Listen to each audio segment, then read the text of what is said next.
तो लॉ का आज हमारा फर्स्ट क्लास है और ये क्लास इसलिए करवा रहे हैं ताकि आप अगर उत्तर प्रदेश पुलिस को ज्वाइन करते हैं और ज्वाइन करने के बाद आपका प्रमोशन एक ना एक दिन ज़रूर होगा, कुछ दिनों बाद होगा, कुछ सालों बाद होगा। अगर आप अच्छी मेहनत करते हैं यूपी पुलिस में तो आपका प्रमोशन बहुत जल्द होगा मेरे भाई।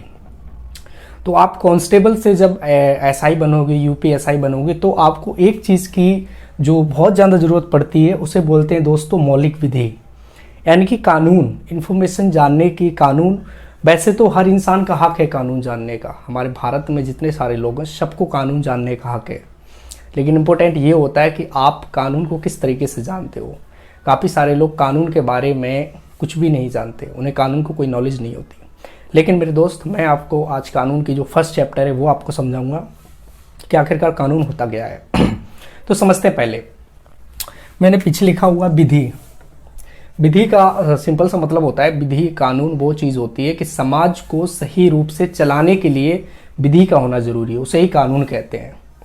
तो मेरे दोस्त, विधि भी दो तरीके की होती है, एक होती है मौलिक विधि और दूसरी होती है प्रक्रिया विधि।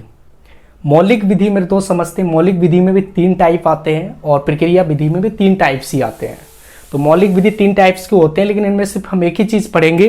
सबसे इंपॉर्टेंट जो पहली चीज़ रहेगी वो रहेगी भारतीय दंड संहिता। जो मौलिक विधि में आता है वो आता है आईपीसी, यानी कि इंडियन पिनल कोड। और एक होती प्रक्रिया विधि।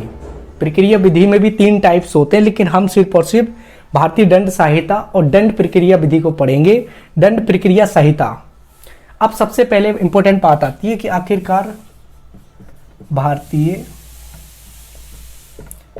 दंड संहिता, ये जो कानून है मेरे दोस्त, ये हमारे भारत में जो कानून है ये 1860 में शुरुआत हुई थी। इसकी कब हुई थी? 1860 में। और जो प्रक्रिया विधि है, प्रक्रिया विधि में आता है एक दंड प्रक्रिया संहिता। दंड प्रक्रिया संहिता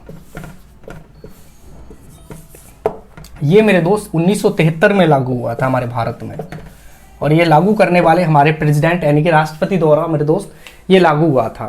अगर मैं दोस्त आपको बताना चाहूँगा कि जो आईपीसी है, Indian penal code, IPC Indian penal code, Indian penal code में दोस्तों 511 धाराएं हैं और 23 अध्याय हैं। यानी कि दोस्तों कानून का किस तरीके से हमारे भारत में अपराध किए जाते हैं और उन अपराध में क्या सजा मिलती है, एक जो अपराध करने वाला व्यक्ति होता है उसको क्या सजा मिलती है, ये सारी चीज आईपीसी में लिखा हुआ है। और दंड प्रक्रिया संहिता क्या है? ये दंड प्रक्रिया संहिता आपको दंड दिलाती है, यानी कि मेरे दोस्त क्या आपने वास्तव में अपराध किया है, क्या आपको झूठ मूठ फंसा दिया गया है, ये सारी चीजें कानून में आती हैं। तो सबसे पहले हम आईपीसी के जो चैप्टर होंगे उनको कंप्लीट करेंगे। और मेरे दोस्त जो आईपीसी में मैंने बताया 511 धाराएं हैं और 23 अध्याय हैं, तो हम एक एक धाराएं को बारीकी से कंप्लीट करेंगे और 23 अध्याय को कंप्लीट करेंगे, पूरा एक एक करके आपको समझाएंगे मेरे भाई।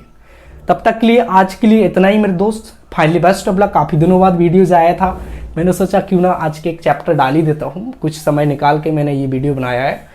बकाया आज से कुछ समय बाद दोस्तों, आज से या कल से ही मैं लॉ पे काफ़ी सारे वीडियोज बनाऊंगा। आईपीसी के जितने भी धाराएं हैं वो भी आपको अच्छी तरीके से समझाऊंगा। चलिए दोस्तों, आज के लिए इतना ही। Finally best of luck.